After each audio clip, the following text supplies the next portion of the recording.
Las artículos de no, no. Si recuerdan, Nahuel, estoy viendo la pregunta de Nahuel, ¿sí?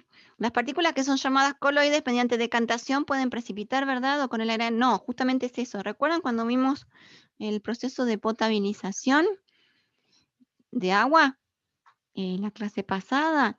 Que cuando se aplica una filtración, primero por un filtro de porosidad grande para eliminar las partículas de tamaño mayor.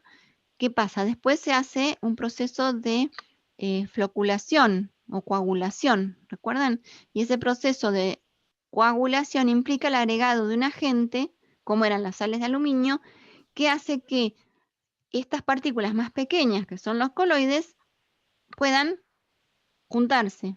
Al juntarse, incrementan su tamaño y aumentar el diámetro, pueden decantar. ¿Está?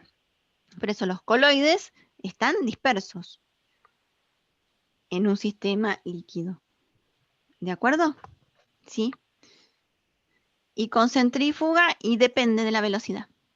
O sea, ahí vamos, depende del tamaño de la partícula, depende de la velocidad que se le imponga. ¿Sí? A veces simplemente tenemos que llegar con altas velocidades para hacerlo. ¿Sí? Por ejemplo, una bacteria fácilmente la podemos centrifugar.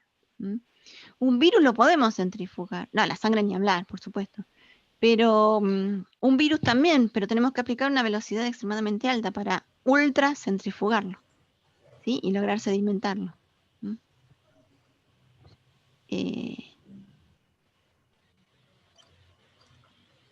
Además, bueno, no me quiero meter, pero recuerden en química de la vida los tipos de centrifugación especiales que vimos, ¿no es cierto?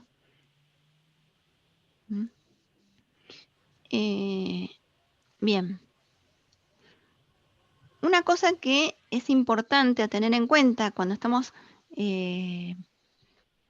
estudiando lo que son estas partículas tan especiales, que son los coloides debido a su diámetro, es un concepto que se llama superficie o área específica. ¿Sí? Está representado, digamos, en estos dibujos de la diapositiva. Si nosotros tenemos un cubo de 1 centímetro de arista, ¿sí?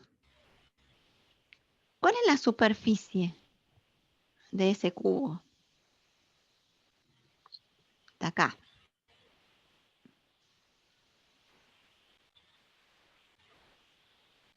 A ver, ¿lo tienen en claro todos que son 6 centímetros cuadrados? Porque tenemos cada cara es 1 centímetro cuadrado.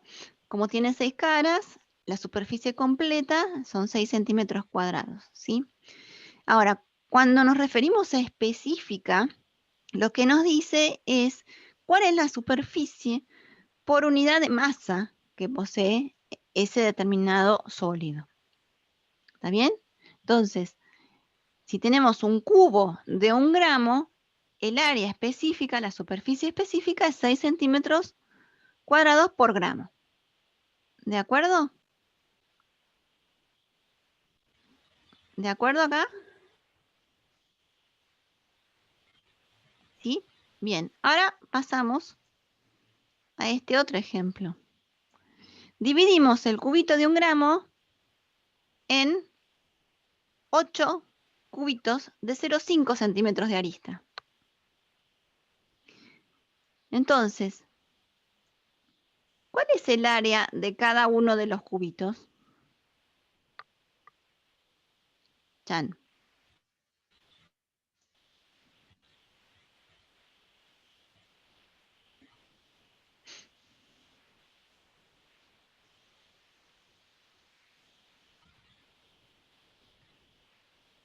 Ujú. 0,5 por 6. Bien. Entonces, ¿cómo?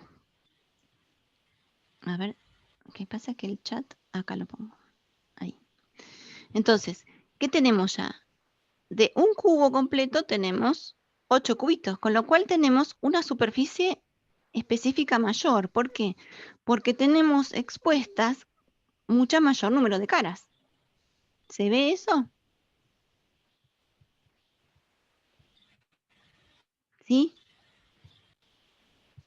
¿Se ve por qué esta cuenta nos da el doble con respecto a esta? ¿Sí? Bien.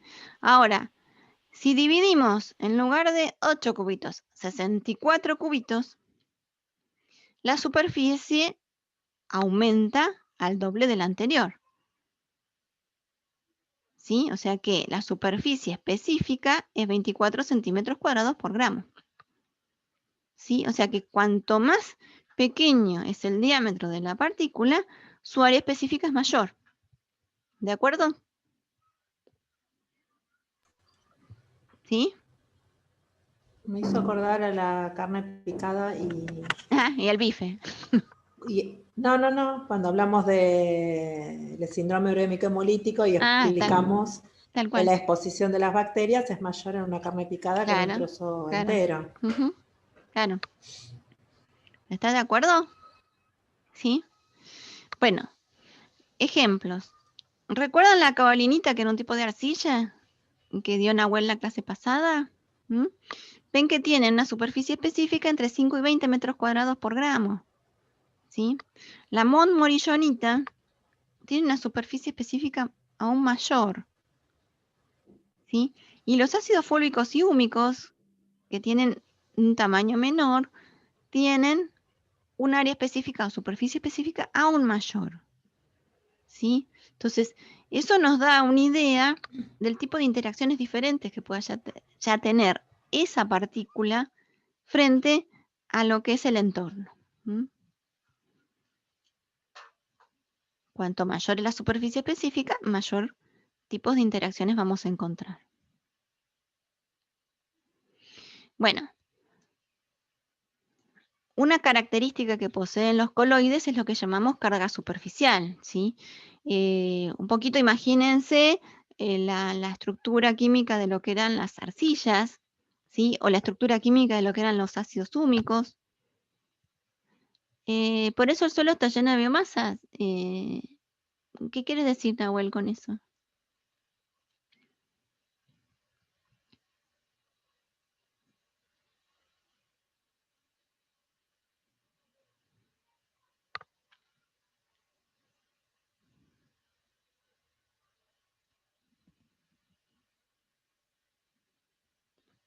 No, está lleno de bacterias porque ahí está lleno de microorganismos porque el medio es propicio para que pueda proliferar. No. O sea, tenés carga orgánica, tenés nitrógeno, tenés fósforo, tenés un sinnúmero de otros tipos de organismos. No. La interacción es lo importante. ¿Cómo interactúa? Por ejemplo, un microorganismo en el suelo o en un sistema acuoso. Y se ve facilitado esa interacción por la alta superficie específica que tiene. ¿Está bien? O sea que es mucho más dinámica la interacción que tienen los microorganismos que una planta en el suelo.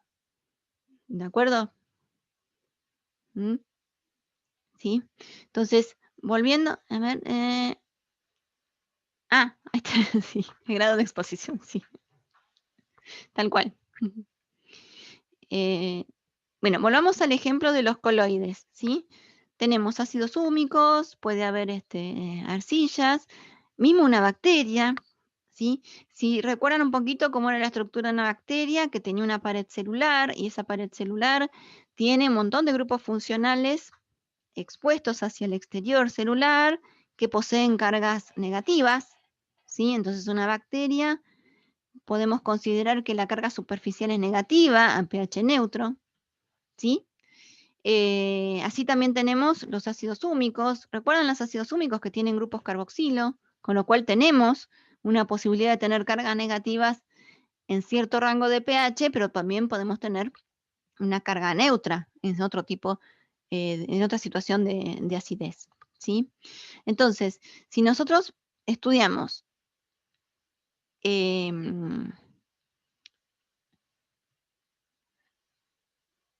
la carga, sí, el pH, sí.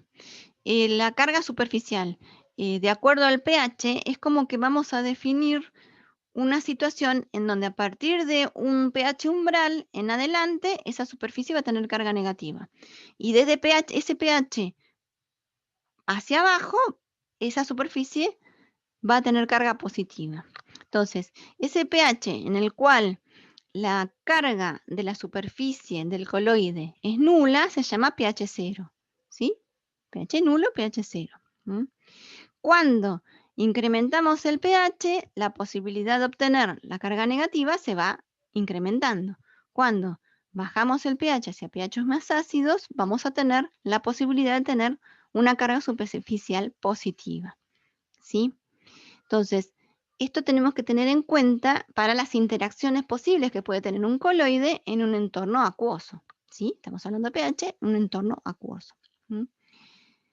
Fíjense que las interacciones, perdón, la carga superficial cambia, obviamente de acuerdo al pH, pero también de acuerdo a la concentración salina, ¿sí? Es eso, Nico, sí, exacto. ¿De acuerdo? Entonces, también la concentración salina maneja la carga superficial del coloide. Por ejemplo, ¿qué tenemos acá? ¿Qué es esto? ¿Lo ven?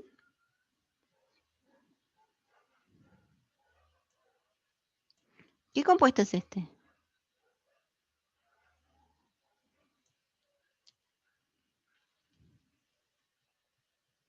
Óxido de serio, sí.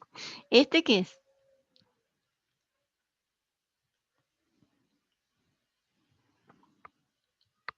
Dióxido de silicio, ¿bien? ¿Están de acuerdo? ¿Me están escuchando? Porque contesta Nico nomás. ¿Sí? Bien. Y acá tenemos una bacteria, una Pseudomonas meroni. ¿Está bien? ¿Qué está representado acá? Movilidad electroforética o potencial cero. Potencial cero, potencial Z. ¿Sí? ¿Qué es esto? Es una medida de la carga superficial. O sea, podemos medir la carga superficial, obviamente, con un dispositivo especial, en donde la señal me indica lo que se llama potencial Z, que ahora vamos a ver qué es, o la movilidad electroforética, ¿sí? Cuanto mayor es la carga superficial para un lado o para el otro, esa partícula se va a mover hacia algún polo, ya sea positivo o negativo. ¿De acuerdo? ¿Sí? ¿Me siguen con esto? ¿Sí? Entonces, si nosotros medimos la intensidad de la carga superficial en función del pH, para el dióxido de serio, ¿qué tenemos? Un pH 7 o 6,95, en donde la carga es nula. Llegamos al cero, ese pH es cero, ¿sí? Ese pH en el cual no tiene carga superficial. Para pH más ácidos, ¿qué nos dice? Que el potencial Z es positivo, o sea que podemos decir que la carga superficial es positiva. ¿Está bien? Y para pH más básicos, ya tenemos valores negativos del potencial Z, con lo cual tenemos netamente cargas superficiales negativas. ¿Se entiende? ¿Sí? Cuando tenemos el caso del dióxido de silicio, ¿qué vemos de diferente? Y bueno, un esquema diferente o un perfil diferente de cargas superficiales. El punto 0, pH 0, es un pH 3. pH mayores a pH 3 tenemos cargas negativas. pH más bajos que 3 tenemos cargas superficiales positivas. ¿sí? ¿Y de qué depende? Obviamente de la estructura de cada uno de los coloides, ¿sí? Acá tenemos ya una partícula más complicada, que es una bacteria. ¿Qué me pueden decir de este?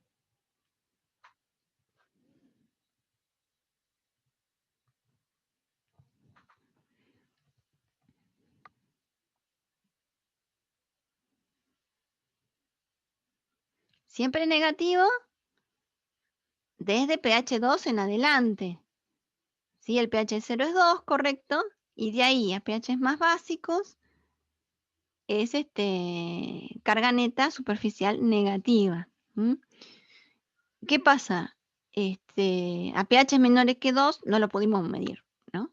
Esta es una situación real. Esta está sacada de un libro, esta es una situación real, ¿sí? Entonces, para que sea positiva tiene que ser pH menores que 2, pero la bacteria pobrecita no aguanta. Entonces, es un compromiso que hay. No podemos continuar la curva como cuando tenemos un coloide no vivo. Pero bueno, nos da una idea de cuál es la carga superficial de una bacteria en esta situación.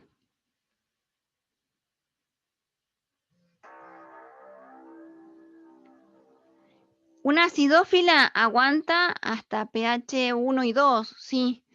Esa sí aguanta. Pero no trabajamos con, bueno, Pseudomonas no es.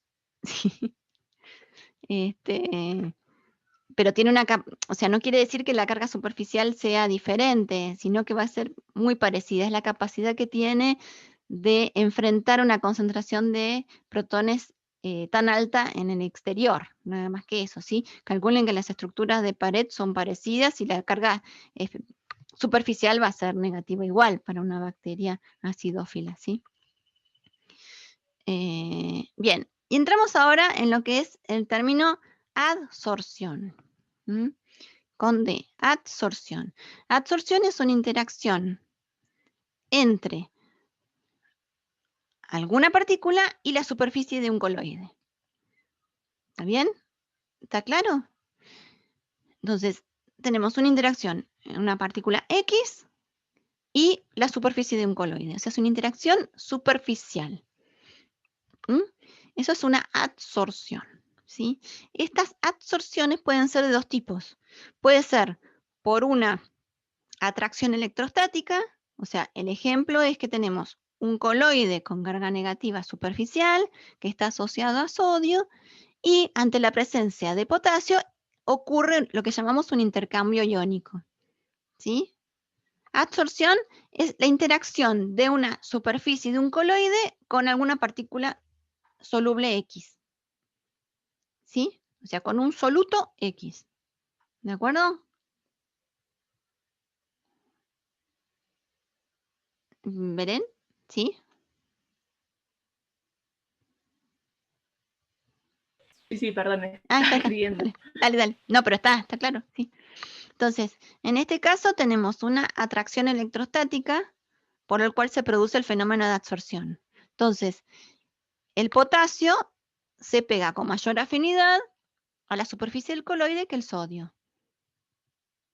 ¿Está bien? Entonces, acá tenemos lo que llamamos intercambio iónico, ¿sí? El coloide tiene un límite perimétrico para interactuar con media unión. No. Sí, puede interactuar, pero todo depende de la afinidad. Puede ser que la superficie del coloide tenga mayor afinidad por el potasio que por el sodio. Es más, hay otros cationes que tienen mayor afinidad por los coloides con carga negativa que el potasio inclusive. También es una cuestión de cada catión en particular. Puede interactuar con ambos a la vez, pero entre la competencia gana el potasio, por ejemplo. ¿Sí? Ay, perdón. Cuando tenemos una interacción que no es electrostática, podemos hablar de lo que se llama adsorción específica, ¿sí? En donde existe la formación de enlaces covalentes entre esta partícula soluble y la superficie del coloide. ¿Está bien? Por ejemplo, acá tenemos un ácido carboxílico que en algún coloide que fundamentalmente tiene presente algún hidróxido de hierro, puede interactuar formando un enlace covalente. ¿Sí? Lo mismo que acá tenemos el hidróxido de hierro con acuacomplejos de zinc, se forma este tipo de interacción que obviamente no es electrostática, sino que formamos un enlace covalente. ¿De acuerdo? Son fenómenos de absorción los dos. ¿Sí? Lo único que la naturaleza de la absorción es diferente. ¿De acuerdo? ¿Sí? Bien.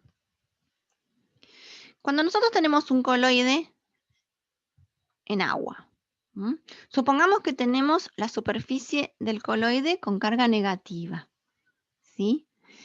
Y no tenemos agua pura, sino tenemos agua con otros solutos, o sea que tenemos cationes y aniones, ¿sí? Entonces, cuando está nuestro coloide disperso en esa agua donde hay cationes y aniones, ¿qué pasa? Los cationes van a rodear a ese coloide, ¿sí? Van a interactuar directamente con esa superficie con carga negativa, van a quedar retenidos, absorbidos por la interacción superficial, ¿de acuerdo? Entonces vamos a tener una primera capa, que se llama capa de Stern, en donde los cationes están absorbidos sobre esa superficie negativa, ¿sí? Después tenemos una zona de densidad alta de cationes porque hay una atracción, pero no están directamente sobre la superficie. Y esa se llama capa difusa. ¿Ven? Está marcado acá. Y después tenemos los iones en equilibrio en solución. Estos negritos son los cationes, los aniones, y estos son los cationes. ¿Sí? Entonces, tenemos, imagínense un sistema donde tenemos un coloide disperso en agua y en agua con diferentes solutos. Si esos solutos son iónicos, o sea, tenemos aniones y cationes, vamos a tener un gradiente en los cuales se ubican aglomeraciones de cationes que se van después alejando. ¿Sí? Entonces, haciendo un esquema, tenemos nuestra partícula coloide con carga negativa, tenemos la capa de Stern, que es la zona de relación íntima que hay entre las cargas positivas y negativas, y la capa difusa en donde tenemos mayor aglomeración de cargas positivas, pero más alejadas, ¿sí?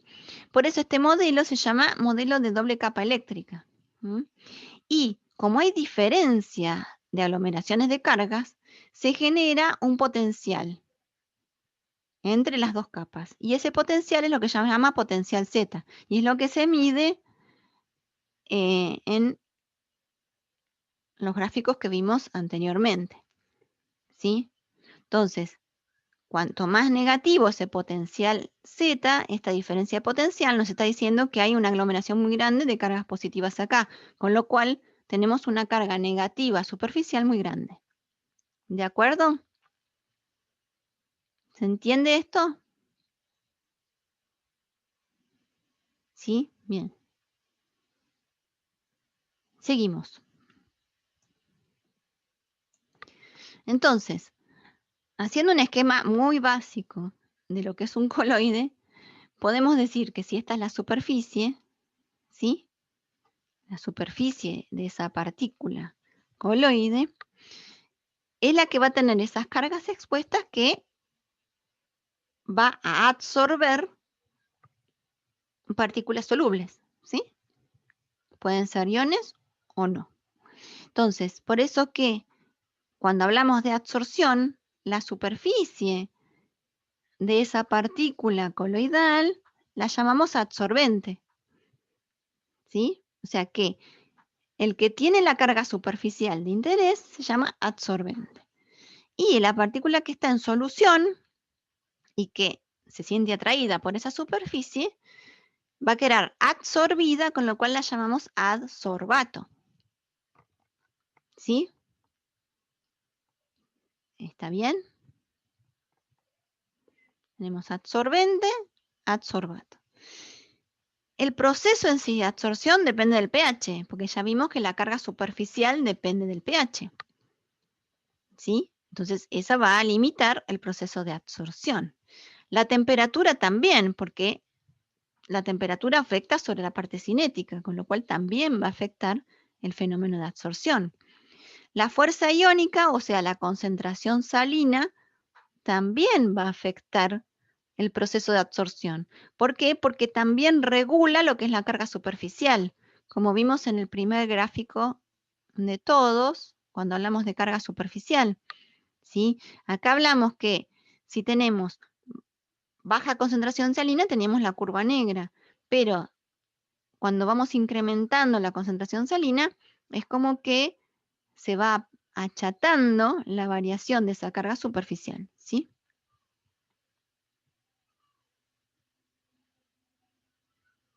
Acá. Otra cosa de cual depende el fenómeno de absorción es la concentración inicial del adsorbato. La naturaleza del absorbente, presencia de otros adsorbatos, o sea, la competencia por distintos adsorbatos, la agitación o la homogeneización del sistema, todo son factores importantes a tener en cuenta cuando estudiamos la absorción. ¿Sí? Se pueden modificar otras condiciones dejando pH constante, pH dejado, tal cual. Bueno, ahí está la importancia de cuando estudiamos un fenómeno de absorción, es fundamental manejar un pH constante, o sea, tener una regulación de pH para asegurar que las posiciones disponibles para que ese absorbente funcione se mantengan constantes en el tiempo. ¿Sí? O sea, que siempre esté disponible lo mismo. ¿De acuerdo? Eso es lo que preguntabas, Noel. Sí. Por eso tenemos que tener en cuenta pH constante, temperatura constante, fuerza iónica constante. O sea, son factores que tenemos que tener en cuenta a la hora de estudiar el fenómeno de absorción. Bueno, a ver. El fenómeno de absorción se puede estudiar haciendo modelizaciones, ¿sí? Si bien las modelizaciones son modelizaciones de tipo físico-química en donde las interacciones se estudian mucho con gases sobre todo, pero se puede estudiar mediante lo que es la construcción de lo que llamamos isotermas. Isoterma, ¿qué es un isoterma? ¿Qué le suena isoterma? Más allá de lo que signifique para la absorción.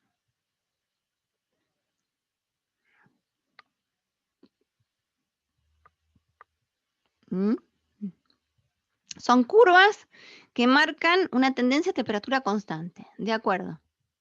¿Sí? O sea que seguro que esta experiencia se hace a temperatura constante, que ya vimos hace, nada, una diapositiva atrás, que la temperatura es fundamental en el fenómeno de absorción, con lo cual si estamos estudiando absorción, tenemos que mantener temperaturas y pH constantes, como mínimo. ¿De acuerdo? Bien. Y un parámetro que es muy importante para estudiar la absorción es lo que se llama la capacidad retentiva específica. ¿Sí? ¿Qué significa esto? Capacidad retentiva específica es lo que se llama Q, que está acá, que es la capacidad de retención medida en moles, micromoles, milimoles de adsorbato que quedan retenidos por unidad de masa del adsorbente.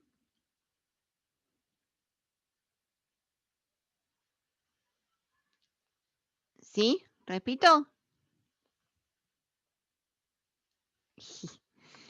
La capacidad retentiva específica es la cantidad de moles, micromoles, milimoles. A veces pueden aparecer en masa de adsorbato que queda retenido por unidad de masa del adsorbente.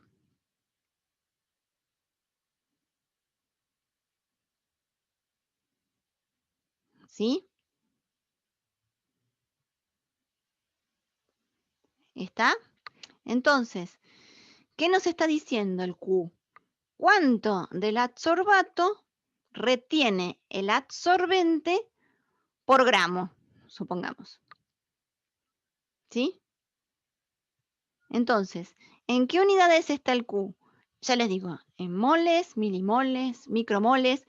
Algunos autores lo pueden poner como gramos, miligramos de adsorbato por gramo de adsorbente. Esas son las unidades. ¿Sí? ¿Y qué es esta fórmula que está acá? Bueno, es como lo calcularíamos si tuviéramos que hacer el experimento.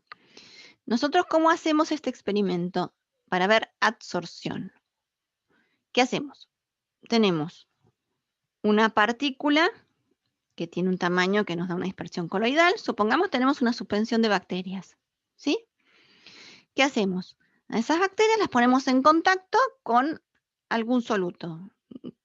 Puede ser algún metal, qué sé yo, con cobre.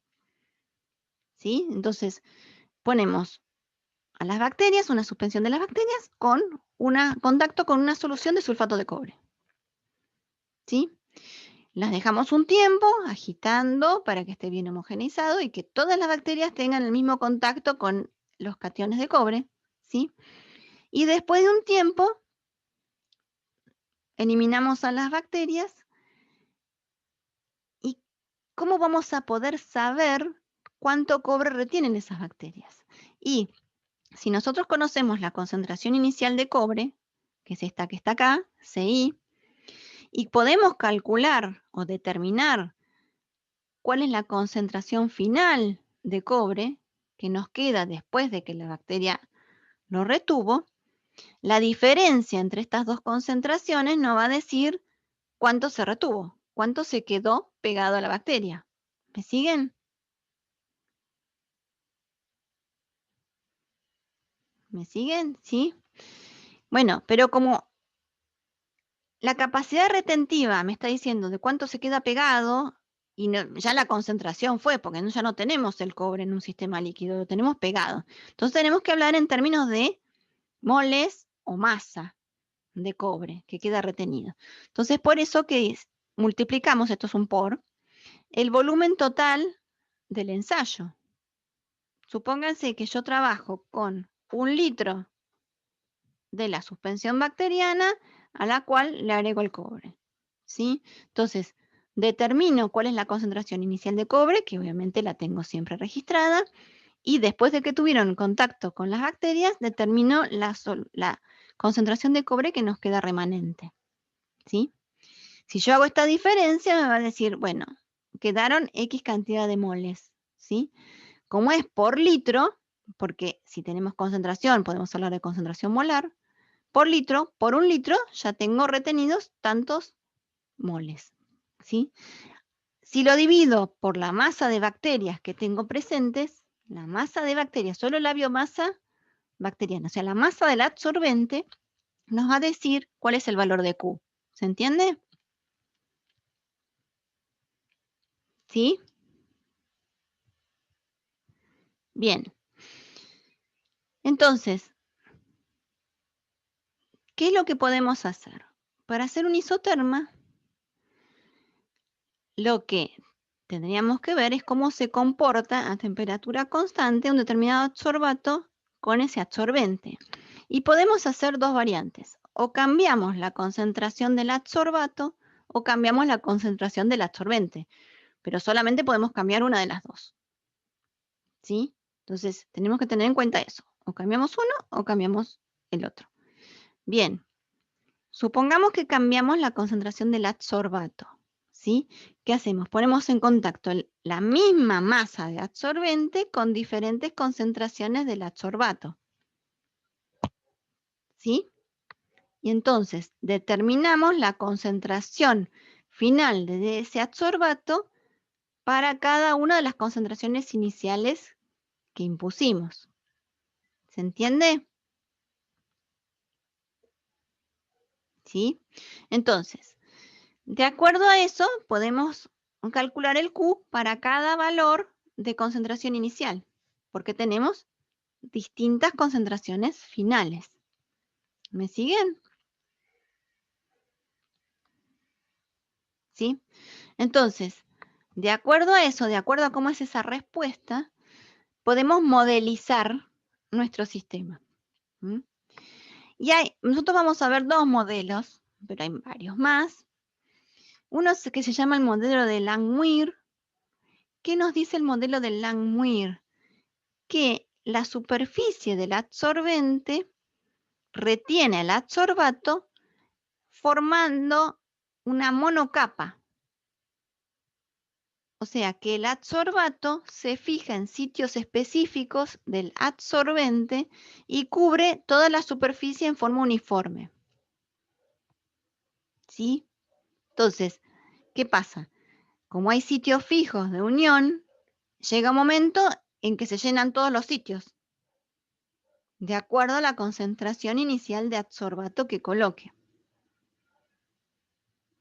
¿De acuerdo?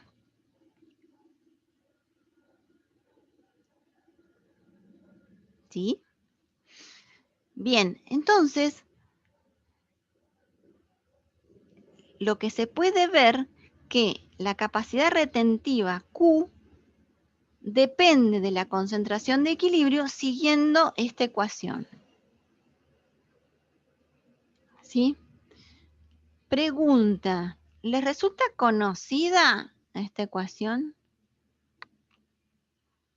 ¿Familiar?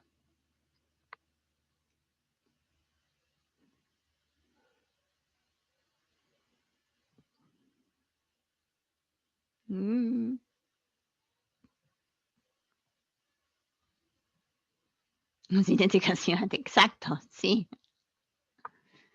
O sea, matemáticamente, esta ecuación es muy similar a la ecuación de Michaelis-Menten, en donde veíamos la velocidad de reacción catalizada por una enzima. ¿Recuerdan? Sí. ¿Alguien más? B máximo, sí, pero alguien más. No, la verdad no me dice, bueno, Martín, bueno. Yo para facilitarles, pero si no, lo dejamos para que después repasen. La idea es que, ay, 2 minutos ya. Matemáticamente, la dependencia de Q con respecto a la concentración final que tenemos de nuestro adsorbato sigue este modelo. ¿Para quién? Para Langmuir, ¿sí? O sea, el modelo de monocapa, el modelo de que hay sitios específicos que llega un momento que se llenan y se satura. ¿Sí? ¿Está bien? Si hacemos un manejo matemático, podemos llegar a esta ecuación. Ahora, no sé si llego, sí llego. ¿Qué parámetros aparecen acá? Q es la capacidad retentiva que está acá. Q máximo, ¿qué me está diciendo? Que hay una capacidad de retención máxima a la cual se puede llegar. ¿Por qué? Porque llenamos todos los espacios disponibles para que el adsorbato se pegue. Y ahí nos da la capacidad de retención máxima, que es el Q máximo. ¿Sí? Esto es la concentración final. Y acá tenemos una constante, KD. ¿Sí? KD es una constante que se llama constante de Langmuir y que es la inversa de la constante de afinidad que tiene el adsorbato por esa superficie. ¿Sí? O sea que el KD es un parámetro de Langmuir que nos indica esa especificidad en la asociación o afinidad que hay entre la superficie y el adsorbato. Cuando el KD es muy chiquito, tenemos alta afinidad. Cuando el KD es grande, tenemos poca afinidad. ¿Sí? ¿Se entendió el modelo?